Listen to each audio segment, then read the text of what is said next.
Okay, welcome to the second session. It is my great pleasure. Oh, who am I? Who am I? Sorry, I'm so famous. I'm not. This is not. It's not stand-up. Help. Okay, I'm Andy Nealon. I'm a faculty member at the Game Center and at the Computer Science Department at the Tandon School of Engineering, recently renamed. It is my great pleasure to introduce my close friend, Ben Ruiz. Ben and I met about 5 or 6 years ago. I was introduced to him by Adam Saltzman. He introduced me to Ben as a person who is an expert in Street Fighter Third Strike. So I was intimidated because I thought I was actually pretty good at it. Turns out we went to EVO that same year, and it turns out neither of us are any good at it, right? We both got kicked out soon, so whatever. But Ben, the first time I went to Arizona to visit him, he had this whiteboard that was chock full of diagrams and sketches and all kinds of stuff about the game that he's actually going to be talking about today. So he already had this in his head 5 or 6 years ago. He also had this Scott McCloudian triangle where he had charted out the visual design of every video game ever made, right? I think I have a picture of it on my phone somewhere, so I'll see if I can still find that. But anyway, later on, Ben went on to do these intricately detailed combat analyses of brawler games and beat-em-ups, right? He had like this hundreds and hundreds of bullet-long list of why the game works and why it doesn't, right? So I always thought of myself as like a mechanics person who goes very, very deep on the mechanics, and I looked at this guy's stuff and I was like, oh shit, like I'm lazy. I'm terrible at this, right? So Ben just goes really, really deep on everything, and his game field demo that he also made, I think, 5 or 6 years ago that was just demonstrating the anatomy of a slash and a hit in Aztez is a thing that ever since I saw it for the first time, I still use in my class as like a perfect design study of all the different elements that go into like the perfect execution of an attack, right? So without further ado, I think we're going to see a lot of that today, so be prepared to drink from the fire hose, because that's what's going to happen for the whole next hour, not just with Ben, but also with Anne afterwards. So please help me in welcoming Ben Ruiz.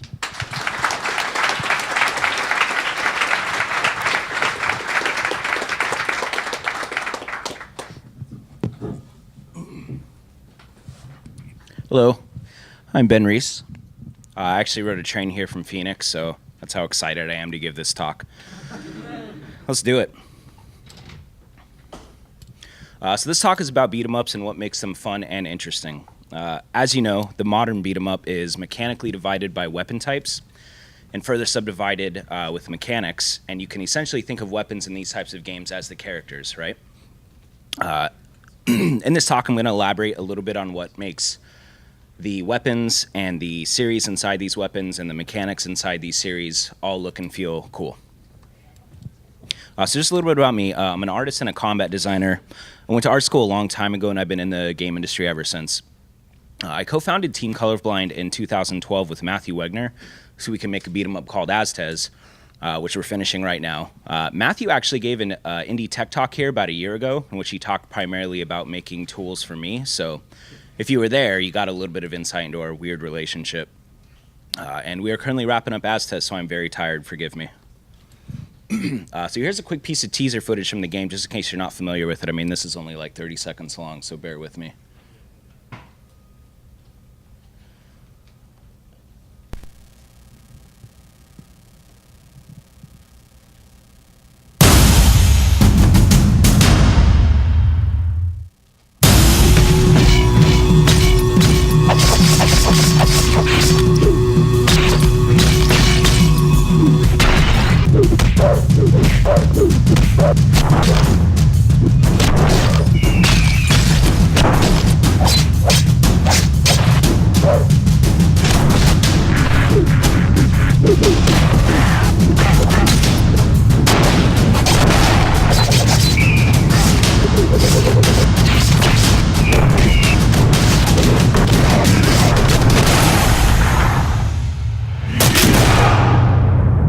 As you can see, it's very, very technical and highly expressive, and I'm going to use the word expressive a couple times, but what I mean when I say expressive is that it was designed with flavor and variety in mind. So the idea with these kind of games is that there's an enormous array of tools and different mechanics, and you can watch 5 different people play a game like this and see 5 completely different play styles. That's the point.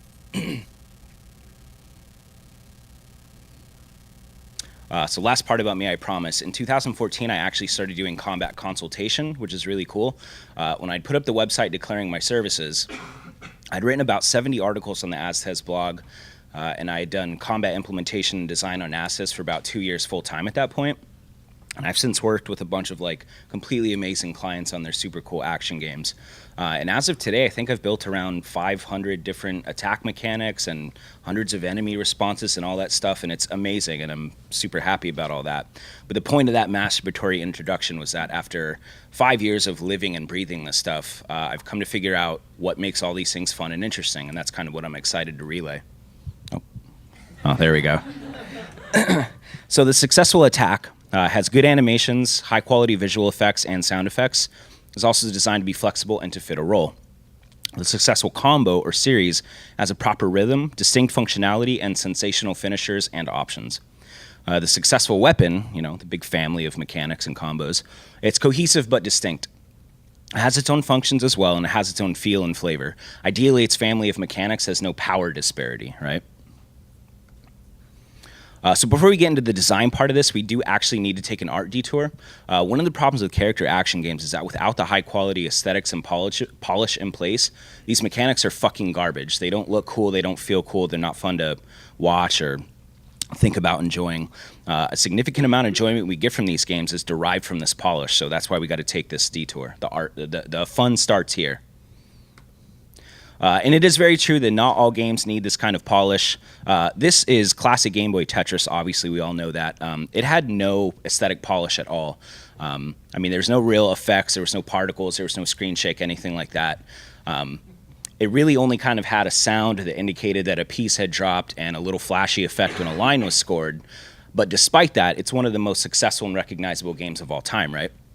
But the reason it didn't need those flashy elements is because Tetris is not inherently visceral. It's an intellectual riddle that you're solving at increasingly high speeds. You don't need and probably don't even want all of that insane polish that you would get in an action game. On the other hand, a game of combat between human and or beast-like entities is enormously visceral. You're engaging your instincts and asserting your dominance. Well, this act may have its own deep, dark pleasure, and I've written about that. Without the feedback that you are, in fact, inflicting incredible violence, a huge amount of the meaning and, more importantly, the motivation kind of disappears. The idea of they bleed, therefore I am winning is really savage and gross, but it's true, and it's kind of core to these game experiences. And to be clear, I'm not saying Tetris isn't at all visceral and Devil May Cry isn't at all intellectual. I'm just making the point. Okay, so let's get started in the beautiful aesthetics. When you go to build your own combat mechanics, you're probably going to start with an animation, so that's where we'll start too. So this here is the most fundamental and straightforward attack in Aztez. We're going to be using this as an example. So anticipation, it's a fundamental of animation. If you've studied animation, you're familiar with this idea. It's a reference to the motion before the motion. In this case, it's the way the character pulls the sword back to strike. The problem with this is that as an animator, you want to put as much anticipation as there needs to be in order for this to look and feel cool, but the more time that passes between someone pushing a button and the thing happens, the more sluggish and unresponsive things like these mechanics like this tend to feel. So it's a balancing act. You need some of this here, but you don't want too much of it. So granted, if you have big, huge, cumbersome weapons like hammers or clubs, there's going to be more anticipation in it than the average like swordy, speary weapon. But again, it's a balancing act, and you have to play with it. So the actual swing of the weapon is where all the magic happens. This is where the hitbox is open, and anything inside that hitbox is getting slapped. As you can see in this basic attack, the swing portion of the animation lasts about 10 frames, and this is only a 1/6 of a second at 60 frames per second, right? Like, that is an absurdly small amount of time for a weapon to be flying through the air, but it's that kind of explosive energy that makes these kind of things look and feel good. It's part of the impact sensation. And again, even with the larger, more unwieldy blunt weapons, you're still going to have this very, very tiny impact window, but you're going to compensate with the bigger anticipation. If anticipation is the motion before the motion, follow-through is the motion after the motion. It's the inertia tailing off, right? Since this is a fundamental idea, not just in animation, but in physics in general, it plays an important role in the sensation of the attack mechanic. It's selling the power of the swing that just occurred. But more importantly, it's also providing this big opportunity for options. So if you think about those old beat-em-ups in which attack animations were just a couple frames, you'd have to be an insane person to actually link out of those 2 frames of animation into something cool.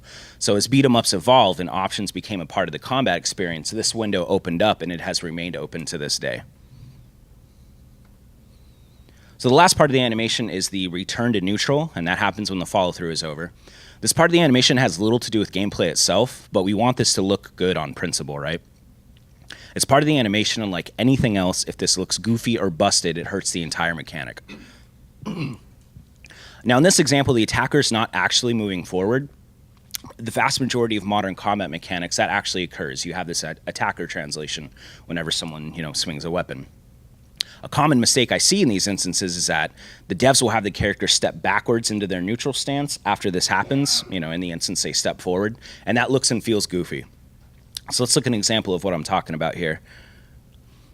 So in this, you can see that the character throws a lot of weight into this, and they step forward and they end up in a new standing position, right? This is actually most of Aztez's attacks where the feet position change.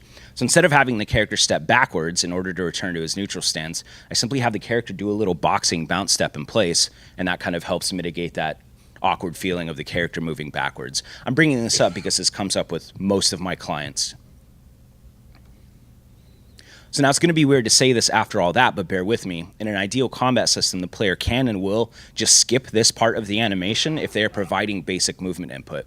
So the idea here is that the player is providing that input. By the time the animation hits here, the animation just cancels itself and the character is instantly moving again.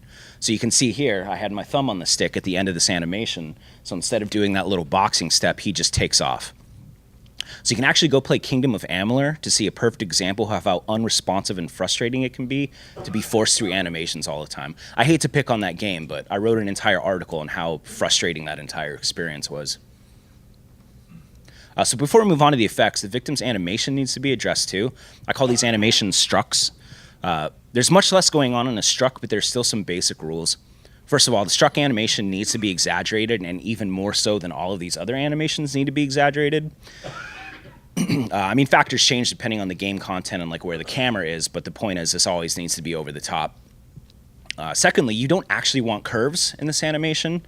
It's actually okay to have like a really jagged, nasty, violent version of this animation, especially because there's going to be so much happening on the screen. Like you can even see in this attack, it's kind of hard to see it underneath these effects, but that's why it actually helps to have it be really jagged and dirty.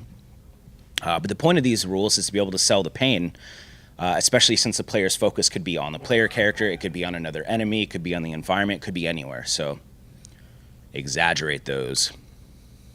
So just out of curiosity, who here makes like visual and particle effects? Okay, a few of you. Does anyone actually like it? Or you kind of just do it because you have to? Okay, awesome. Like the few of you that just raised your hands, you guys are gods because no one wants to make visual effects.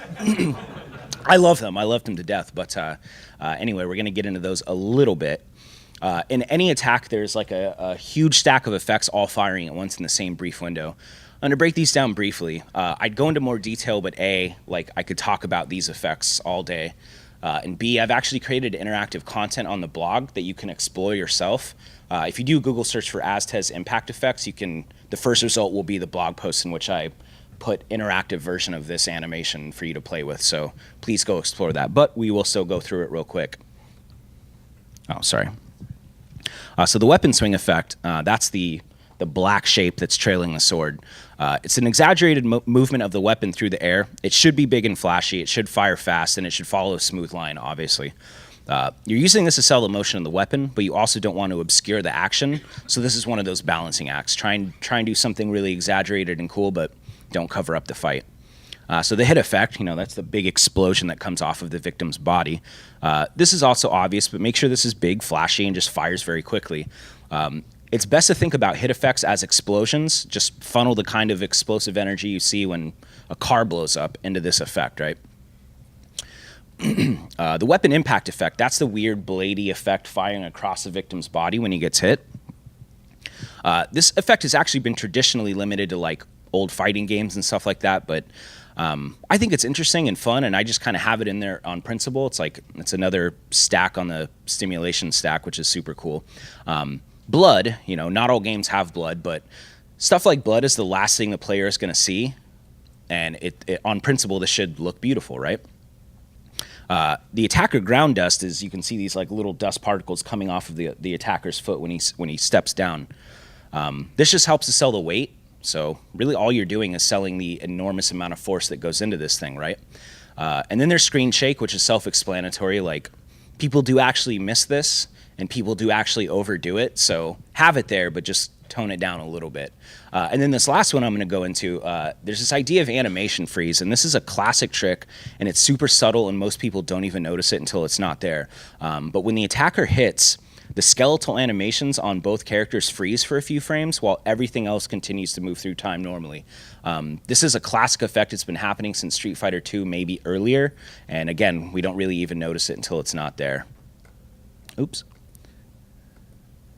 So this should actually more clearly communicate the animation freeze. You can see that when the attack hits, the skeletal animations just pause for like 3 or 4 frames.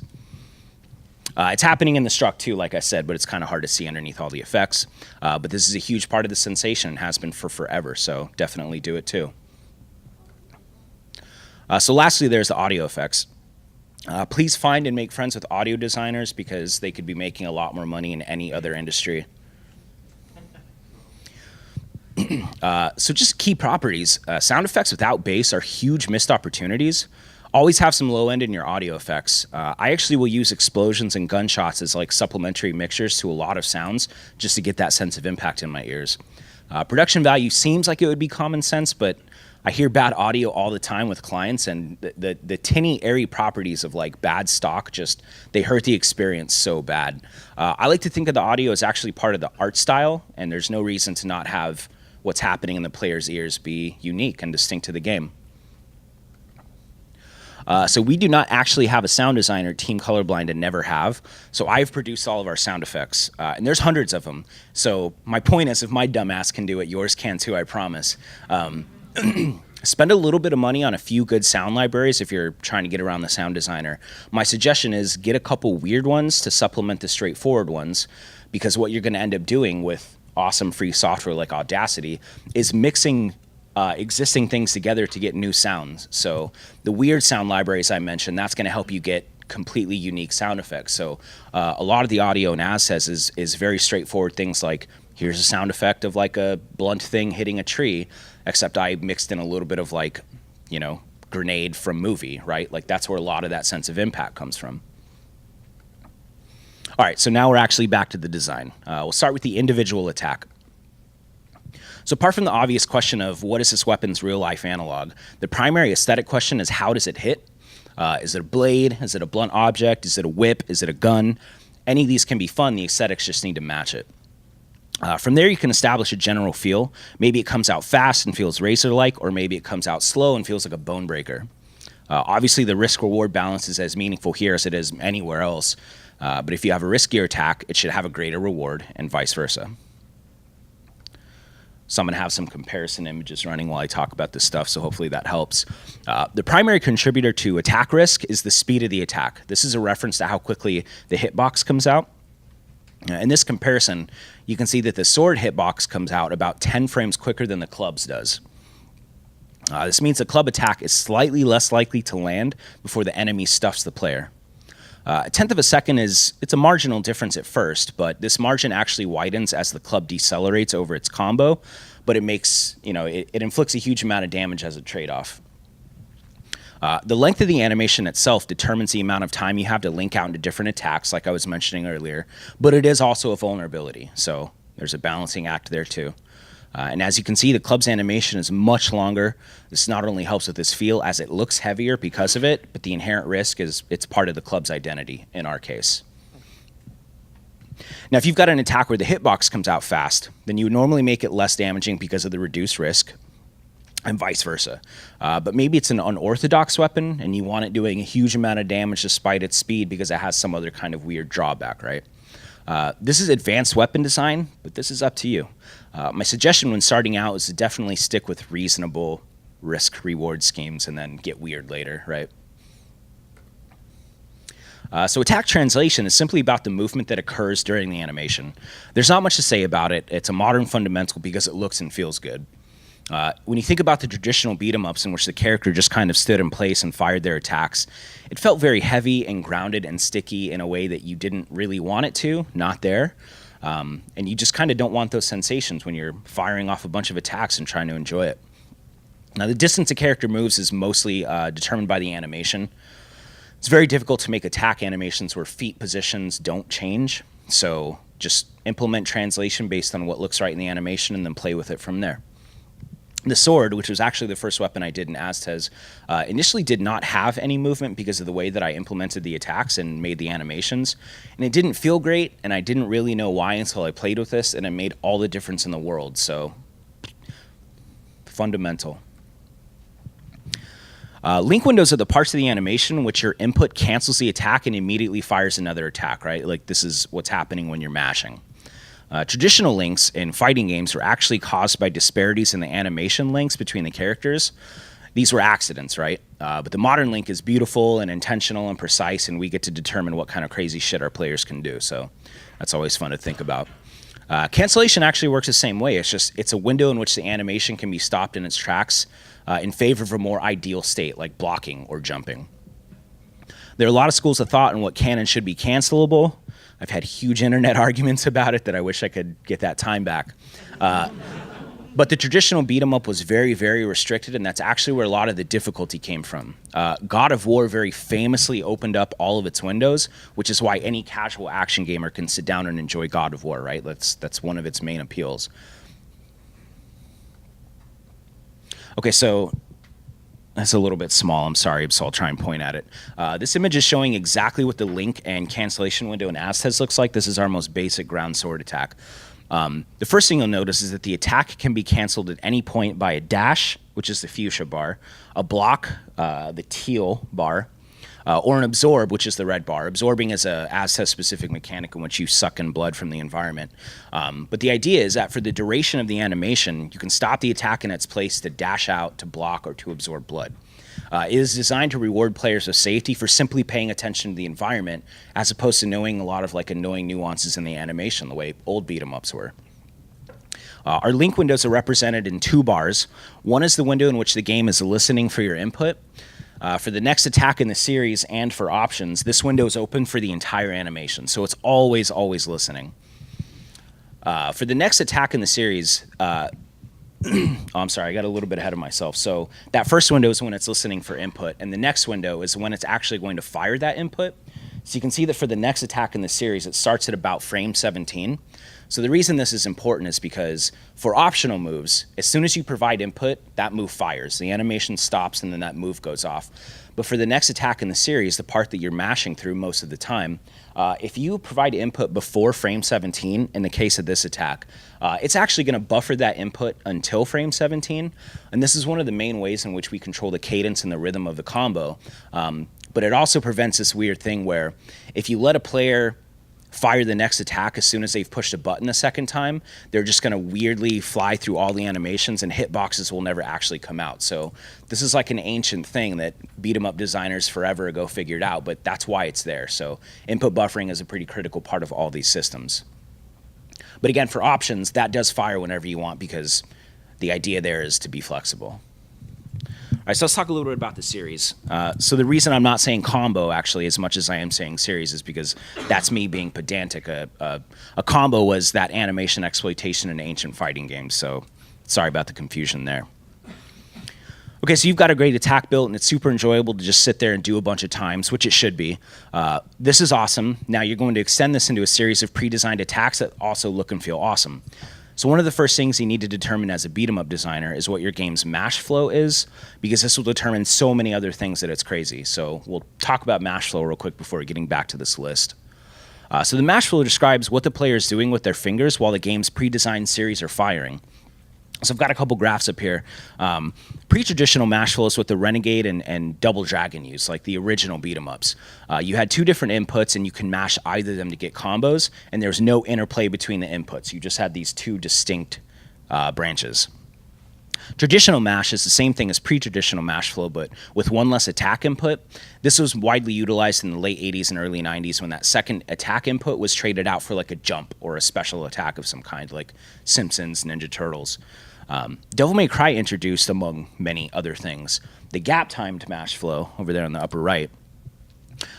This is in which the player can branch off into different series by taking a break from their mashing and waiting a second before resuming the button input. So this let you kind of break off in the middle of a combo into different things without actually needing a second input. God of War introduced the circuit jumping mash flow down here. they brought back that second attack input, and it was used for riskier, more powerful attacks. You were allowed to abandon the standard series and switch over to the heavier, more powerful series, but you could not go back. So the idea was time to commit to more damage at a riskier state, but I'm committed to it until this is done. Eventually, the mash flow got super flexible, in which you had 2 attack inputs with distinct attacks, and you could go back and forth between them whenever you wanted. Most modern beat-em-ups actually use this super flexible mash flow. And then finally, there's the endless mash flow, in which you can switch back and forth between your 2 inputs, but there aren't actually any pre-designed series finishers. They could theoretically just go on forever. And not a lot of games do this. It's kind of weird, but an example of a bad version of this is Lollipop Chainsaw. And then a good example of this is actually Ruiz, Son of Rome from just last year. Like, that was the bad and good version of it, respectively. So check it out if you're curious. The actual amount of attacks in the series, though, it's pretty arbitrary, regardless of which one of these things you go with. I mean, you need more than 1 attack, but less than 100. So keep in mind that, the longer a combo goes on, the less likely the player is to see your amazing finishers that you spent a bunch of time making, right? And it must be noted, if you're trying to do an expressive combat system the way Aztez is, the way Bayonetta is, you're going to have a hard time with just 1 attack input. So play with the 2 first. So once a mash flow is determined, you can start thinking about the other important properties of the series. What is the rhythm? Do all the attacks fly out machine gun style, or do they come out like a metered dance? Excuse me. Maybe it's more straightforward and balanced. And of course, there's the question of what all the series options are and how it finishes. So the rhythm is mostly self-explanatory, but I wanted to go into it real quickly. It's simply a reference to the placement of the hitboxes across a series. Like, say you've got 3 attacks, 6 attacks, those all are going to have a rhythm. You should be able to close your eyes and listen for the impact sounds to get a precise feel for the rhythm. Obviously, try and avoid totally insane and inconsistent rhythms, because those feel needlessly weird. A huge piece of advice I got from Eric Williams, who was one of the small group of guys that created the original God of War system, was to decelerate your rhythm so that the explosive finisher feels that much bigger and stronger. I tried it in Aztez, and as soon as I did, it made an enormous difference. You can see in the little exclamation points here what's happening. It's like boom, boom, boom, boom, boom. And that's kind of the rhythm of most of the game's combos, because by the time you get to the end there, it's just built up and it feels amazing. So typically when talking about the function of a series, it's usually a matter of how it finishes. This is really important because that's typically where the identity of the series comes from. And it's why more advanced players will use that combo over others. In the image on the left, you can see that this is the Wicked Weave system from Bayonetta. It happens when you mash all the way through a specific combo with a specific weapon. The purpose of this is to knock all the enemies away from the player, and that's the function of the series. But sometimes the function is simply a reference to a distinct property of the hits in the series. In the image on the right, Bayonetta is using the whip weapon to hit distant enemies and is probably about to disable someone because that's just a property of the weapon. But the point is its function is more in its individual attacks. The best creative exercise here is to simply think about why a player would use a specific series over any other. So my series are definitely defined by their finishers, where the most common function is just to push away the enemy. Even with my weaker and faster weapons, they have a displacement element in which the enemy gets pushed around in some way. At the very least, it's like a stumble backwards. Because of the game's many movement and initiation mechanics, this displacement finisher type is to create a brief moment of space in which you can decide how to continue your aggression. It's definitely the key Aztez synergy.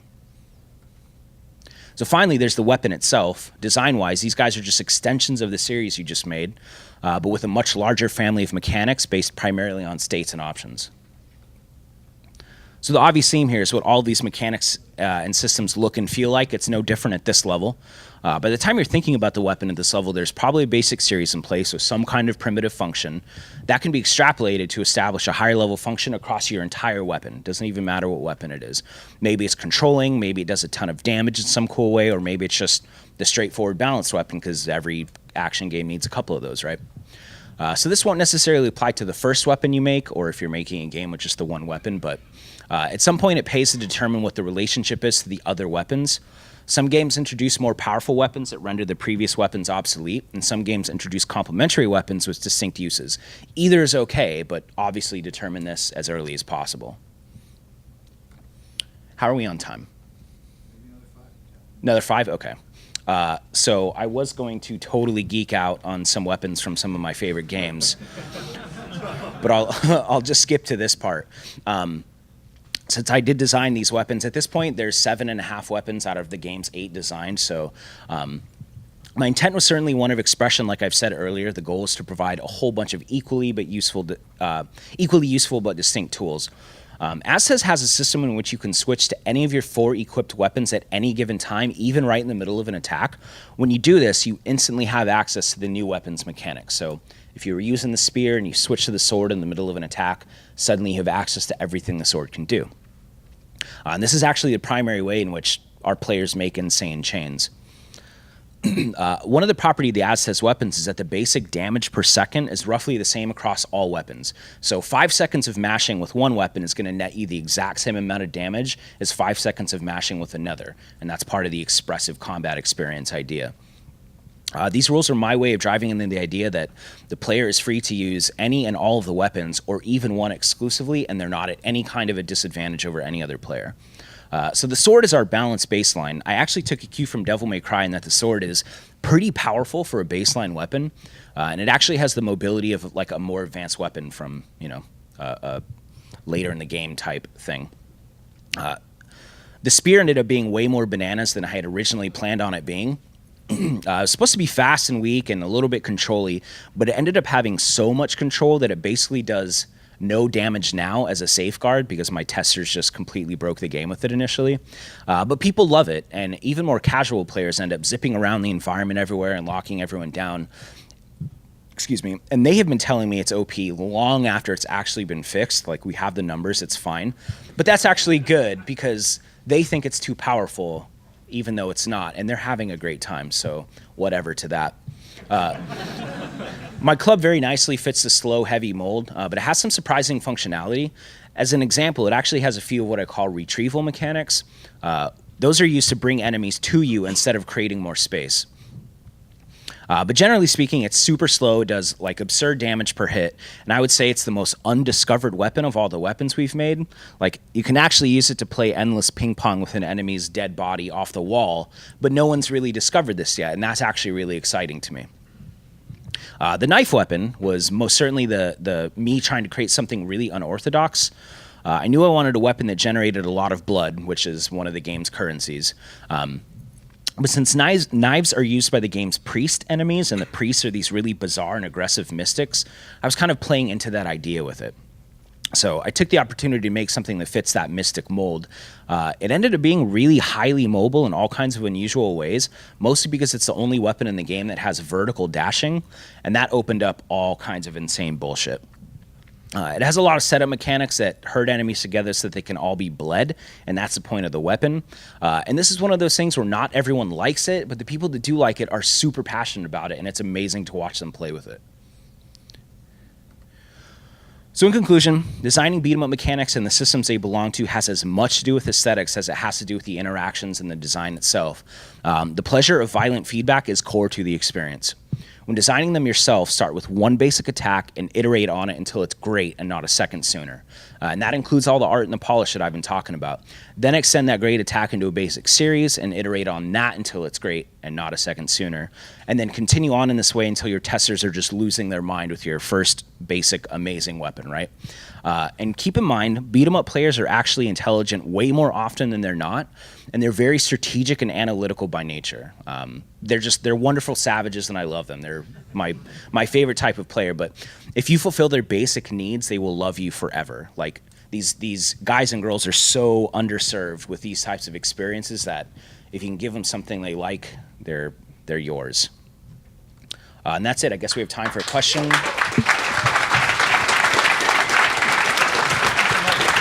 Oh, okay. That was wonderful. We are slightly behind schedule, so we're going to take one question. Ben's going to be around all week. Yeah, I'm here all day, so first hand I saw. So I'm curious. So a lot of stuff is in game. Do you let real life combat dictate your work sometimes? Like when you consult with people, do you take on different styles, like each other boxing? Yeah. Yeah, totally. I actually did formal boxing training for a couple years, and I really enjoy fighting. I'm just kind of too old for it at this point, but you learn a lot of things having those kind of experiences, and you can definitely pipe a lot of that into that. Like, there's this whole idea of what it feels like to hit someone or to be hit. And so many of these things are directly applicable, and it's really weird, but I can't ethically suggest going and starting an underground fighting career. But I sort of am. Like, if you can experience that once or twice, it would be enormously insightful. But yeah, I do. I like fighting, so. But yeah, I think so. I think there's a lot of insight there for sure. Yeah. I think we're good. Yeah.